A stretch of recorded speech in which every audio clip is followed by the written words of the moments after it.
2,621,392. A nice even figure. That's the number of babies who will be born next year in the United States. Of these babies, 118,481 will die before reaching their first birthday. Oh, well, what's a few babies, more or less? We've got lots of babies. It really doesn't matter if one baby lives or dies, or does it? Well, good morning, John. This is John Emerson Jones, Jr. Fine, healthy-looking boy, isn't he? But unfortunately, John won't have much chance to become President of the United States. Why? Well, here's one reason. Looks harmless, doesn't it? It's hard to believe that one small fly could keep Johnny from his chance to become president. And ordinarily, it couldn't. But there's just one thing wrong with this picture. Untreated sewage running into our pretty creek. And Mr. Fly's feet are not very clean.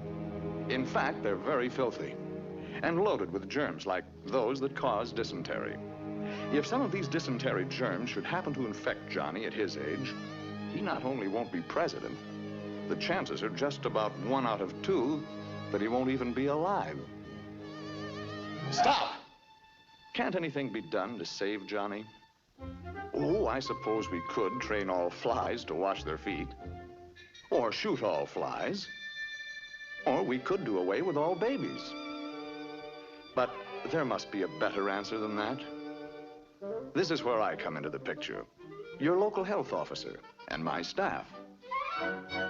Part of our job is to clean up just such unsanitary conditions, eliminate open sewage, do away with fly-breeding places, and give your Johnny a new shot at the presidency. Well, John, we got over that one all right, didn't we? Maybe you'll get to be a year old yet. But you've still got some very tough customers to meet on the path of your life, like whooping cough and diphtheria, rheumatic fever, and smallpox. But don't worry, John. That's where your local health officer, that's me, comes back into the picture. Another part of my job is to keep track of you and to see that you're properly immunized. Vaccinated and inoculated is another way of saying it. Or protected in other ways so that you have the weapons to fight back when these enemies attack you.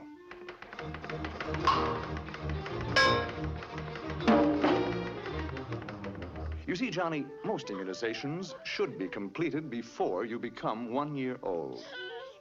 Does that surprise you? Well, well. Look who's in the 4th grade. Hiya, John. Shh. Oh, I'm sorry. Mind if we look around?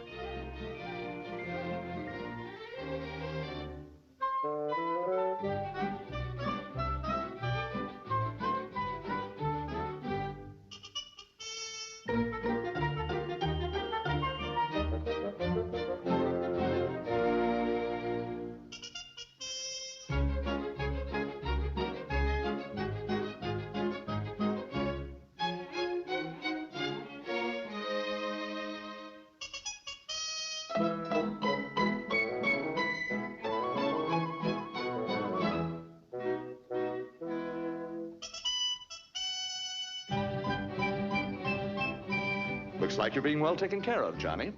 Shh. Oh, pardon me. Grown up now, John? Mr. Jones? Hey, wake up. You know her. That's Mary. Mary Lawrence. Changed since high school, hasn't she? For the better. Congratulations. You ought to make a very happy couple. You're fine, healthy-looking specimens. Nothing wrong with you, huh? Are you sure?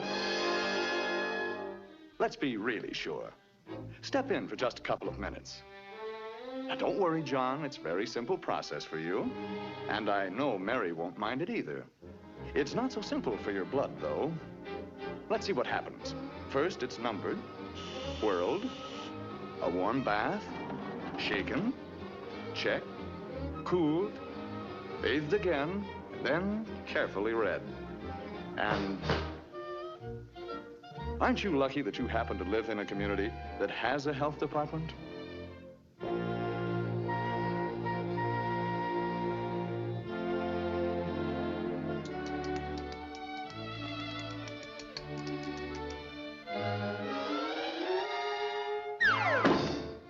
Anything we can do for you now, John? Time will tell. Now what's worrying you? Oh.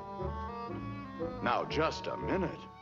Your wife has had excellent prenatal care, advice and instruction, and good medical care.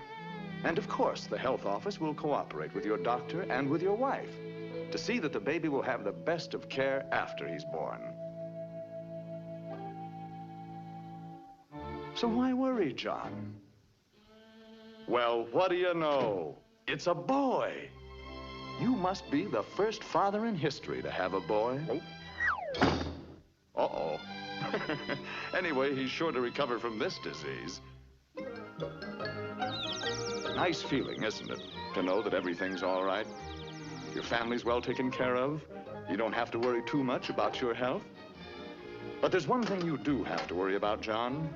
And now that you're a family man, you've got to face it. A local health department is costing you. Yes, John, it's costing you real money. 3 cents a week. That's right. 3 cents a week per person can provide basic public health services in your community. Not much, is it? Well, John, you've been leading a normal, happy, married life. But of course, you are getting a little older. Your hair is receding, which is normal. You've developed a double chin, which is normal. You've also acquired a paunch, which is a little abnormal. But you're still a fine-looking man, even if a little mild exercise wouldn't hurt you. Yes, sir. Nothing like a little exercise, especially with the kids. Makes you feel so young. I got it! I got it! He got it. A little mild exercise, John. Let's take a look at that body of yours, and perhaps we can point out why violent exercise isn't good for you. There's the old ticker pumping away. So many miles of pipe. Now then, that bay window appears, and the rest of you spreads a bit too. More skin area, more pounds of flesh, and more pipe needed to cover the ground. More work, too, for your heart. And remember, John, that heart isn't getting any younger. So let's get more rest and take it a bit easier. Oh, by the way, it might be well to cut down on the food a little. Hey!